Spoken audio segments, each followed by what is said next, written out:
Hello guys, welcome back to my channel. Friends, क्या कभी आपने पर्दों को इस सॉक्स के अंदर डालकर देखा है? नहीं तो एक बार डालकर ज़रूर देखें। आज मैं आपके लिए लेके आई हूँ फिर से ऐसे ही यूज़फुल और स्मार्ट टिप्स जिनको देखकर आप चौंक जाओगे और इन टिप्स से आपके समय और पैसे दोनों की बचत होगी। तो बिना स्किप किए वीडियो को प्लीज़ एंड तक वॉच करें। वीडियो जरा से भी यूज़फुल लगे तो लाइक, शेयर और सब्सक्राइब करें। तो फ्रेंड्स, हमारे पास इस तरह के कर्टन होते हैं जिनको हम अक्सर वॉशिंग मशीन में ही वॉश करते हैं, क्योंकि ये कर्टेन बहुत ज़्यादा भारी होते हैं और कुछ कर्टेन बहुत डिज़ाइनर होते हैं, जैसे कि फैंसी लेस होती है, स्टोन या फिर जरी का वर्क होता है, या फिर इनके रिंग भी जल्दी ख़राब हो जाते हैं मशीन वॉश से। इसके बचाव के लिए इसका जो ऊपरी वाला हिस्सा है, रिंग वाला हिस्सा, इसको हम डालेंगे किसी सॉक्स के अंदर। तो सबसे पहले आप इस कर्टेन को इस तरह से फोल्ड कर दीजिए, जिस तरह से हम पर्दों को हैंग करते हैं, बस उसी डायरेक्शन में हमें इनको फोल्ड करना है। और फिर हम ले लेंगे कोई भी एक डोरी, इन पर्दों के रिंग को हम इस डोरी से बांध लेंगे। तो ये डोरी आपकी शू लेसिस की भी हो सकती है, या फिर कोई भी यूजलेस पजामा या शॉर्ट्स जो आपका बेकार हो चुका है, उसकी डोरी को आप इस तरह से यूज में ला सकते हैं। ये देखिए, इस डोरी से मैंने इन सभी रिंग को बांध लिया है। तो डोरी बहुत लंबी थी तो मैंने उसको पहले डबल फोल्ड किया, और अब ये जो ऊपरी वाला हिस्सा है पर्दे के रिंग वाला, इस हिस्से को हम चढ़ाएंगे इस सॉक्स के अंदर। तो कोई भी बेकार पड़ी हुई सॉक्स का भी आप यहाँ पर यूज़ कर सकते हैं, या फिर यूज़ की हुई सॉक्स को भी आप यहाँ पे यूज़ कर सकते हैं।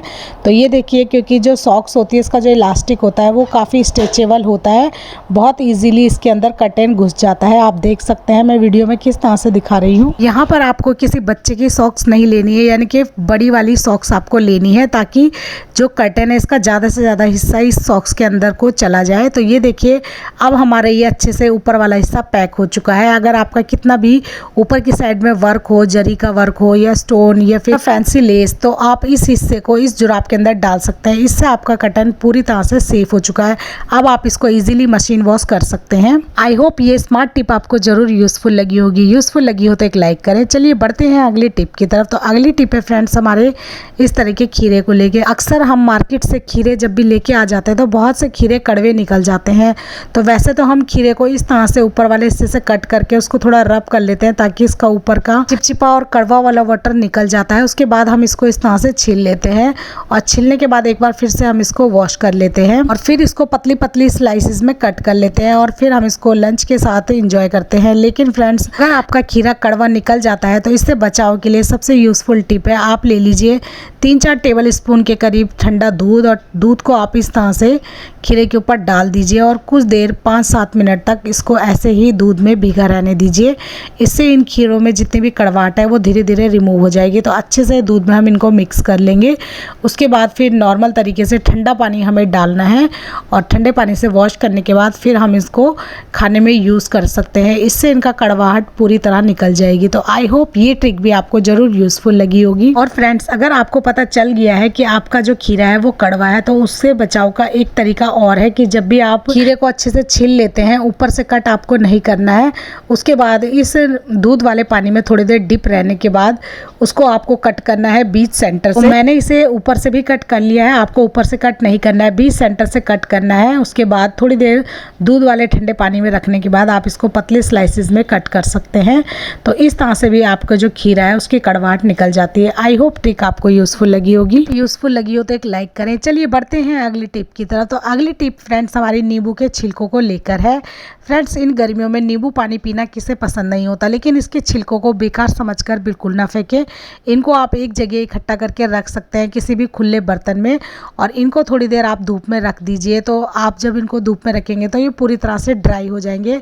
तो ड्राई होने के बाद मैं इसका एक मैजिकल पाउडर बनाकर आपको दिखाऊंगी, और उसको यूज़ हमें किस तरह से करना है ये भी मैं आपको वीडियो में दिखाऊंगी। फ्रेंड्स, ये मेरे पास कुछ नींबू के छिलके हैं जिनको मैंने धूप में सुखा लिया है, और इनको सबसे पहले खलबट्टे में डाल के हमें थोड़ा थोड़ा कूट लेना है, क्योंकि इनका हमें पाउडर बनाना है। तो मिक्सी जार में एकदम इनको ना डालें, आपके जो ब्लेड है उनका टूटने का डर है, या फिर वो खराब भी हो सकते हैं। तो आप इनको इस तरह से मोटा मोटा पहले थोड़ा क्रश कर लीजिए। तो इसके जो पीसीज हैं वो थोड़े से क्रश हो जाएंगे, तब इजीली हम इनको ग्राइंडिंग जार में डालकर पीस लेंगे, और इनका पाउडर हमें चाहिए। तो ये देखिए फ्रेंड्स, सभी छिलकों को मैंने इस तरह से क्रश कर लिया है, कूट लिया है, और अब हम इनको डालेंगे ग्राइंडिंग जार में। तो ये छोटा वाला जार मैंने लिया है, इसमें बहुत इजीली सभी चीज़ें पिस जाती है। चटनी वाला जार हमें लेना है, और अब इसमें डालेंगे 2 टेबल स्पून के करीब नमक।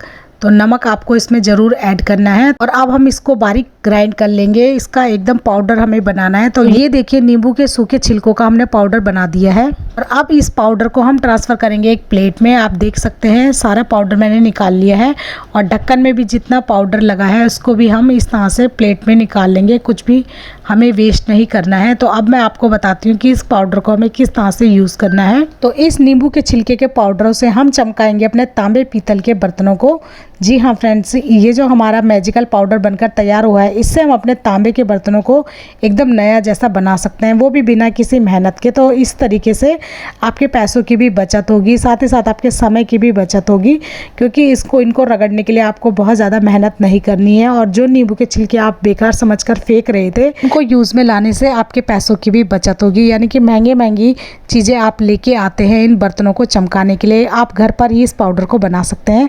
तो ये देखिए मैं एक तांबे की प्लेट को आपको साफ़ करके दिखा रही हूँ। 1 चम्मच के करीब मैंने पेस्ट इसके ऊपर डाल दिया और थोड़ा सा नॉर्मल पानी ही मैंने डाला है और हल्के हाथों से हमें इसको इस तरह से रब करना है। जैसे जैसे आप इस पेस्ट को इस प्लेट के ऊपर हल्के हाथों से रब करते रहेंगे, वहाँ से ये एकदम शाइनी चमकदार बनता जाएगा।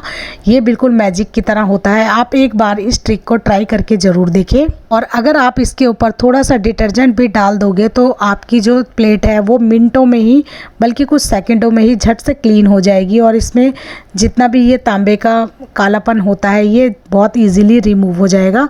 तो ये देखिए फ्रेंड्स, ये पेस्ट मैंने इस तरह से रब किया है, कोई डिटर्जेंट इसमें नहीं डाला है और कोई भी और चीज़ मैंने इसमें नहीं डाली है। आप देख सकते हैं प्लेट की शाइन कितनी ज़्यादा ये चमक गई है। तो अब इस पाउडर को हम इस प्लेट के बैक साइड में भी रब करेंगे। तो आप देख सकते हैं बैक साइड से भी कितनी ज़्यादा काली हो गई है।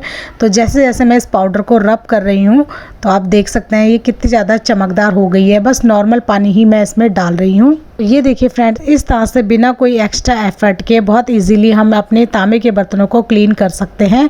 और अब मैं आपको इसको वॉश करके भी दिखाती हूँ। तो नॉर्मल पानी से ही हमें इसे वॉश करना है। तो इस तरीके से कुछ ही मिनटों में आप अपने तांबे के बर्तनों को एकदम शाइनी और नया जैसा बना सकते हैं इस ट्रिक से। तो आई होप ये ट्रिक भी आपको ज़रूर यूज़फुल लगी होगी। तो चलिए अब मैं आपको इस तांबे के लोटे को भी क्लीन करके दिखाती हूँ, वो भी बिना किसी भी मेहनत के। आपको क्या करना है, गहरा बाउल लेना है जिसके अंदर आपका जो ये तांबे का लोटा है वो पूरी तरह से डिप हो जाए। तो 1 से 2 टेबल स्पून के करीब आप इस तरह से पाउडर डाल दीजिए और इसके ऊपर डालना है एकदम गर्म पानी। तो आपको एकदम गर्म पानी डालना है और इस लोटे को पूरी तरह से इस पानी में डिप कर दीजिए।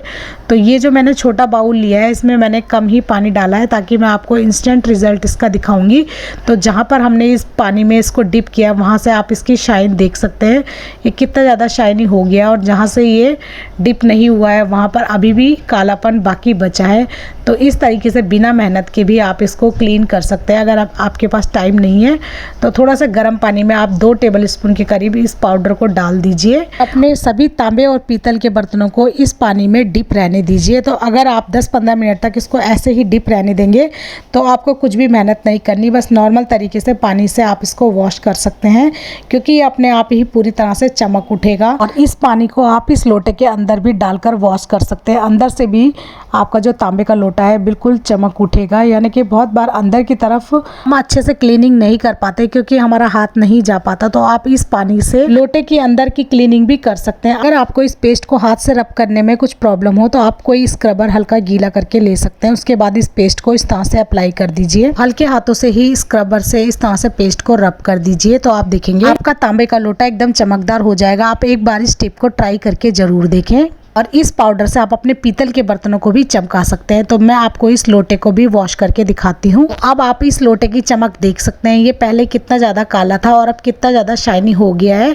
तुरंत ही सूखे कपड़े से हम इनको पोंछ लेंगे। आई होप ये ट्रिक आपको यूजफुल जरूर लगी होगी। टिप यूजफुल लगी हो तो एक लाइक जरूर करें। तो पीतल की कटोरी भी आप देख सकते हैं कितनी शाइनी हो चुकी है। इंस्टेंट आप अपने मंदिर के बर्तनों को चमका सकते हैं इस पाउडर से। और इस पाउडर को आप एक एयर टाइट बॉक्स के अंदर भरकर रख सकते हैं, या कोई भी प्लास्टिक का बॉक्स आपके पास पड़ा हो, जैसे फूड कंटेनर अक्सर मार्केट से हम लोग ले आते हैं, इनके अंदर आप इस पाउडर को स्टोर करके रख सकते हैं और तांबे पीतल के बर्तनों को आप चमका सकते हैं। टिप यूजफुल लगी हो तो एक लाइक करें। चलिए बढ़ते हैं अगली टिप की तरफ।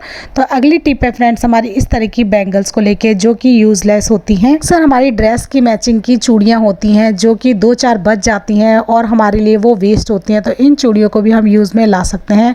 लेकिन फ्रेंड्स ये चूड़ियाँ, ये बैंगल्स आपके प्लास्टिक के या फिर मेटल वाले होने चाहिए जो कि यूज़लेस हैं और आप इनको फेंकने का सोच रहे हैं तो एक बार फेंकने से पहले आप इस टिप को ज़रूर देखें। ये टिप आपके लिए यूज़फुल होने वाली। हम इस तरह से दो बैंगल्स को एक साथ इकट्ठा करके इसको सेलो टेप से अच्छे से चिपका देंगे, फिक्स कर लेंगे।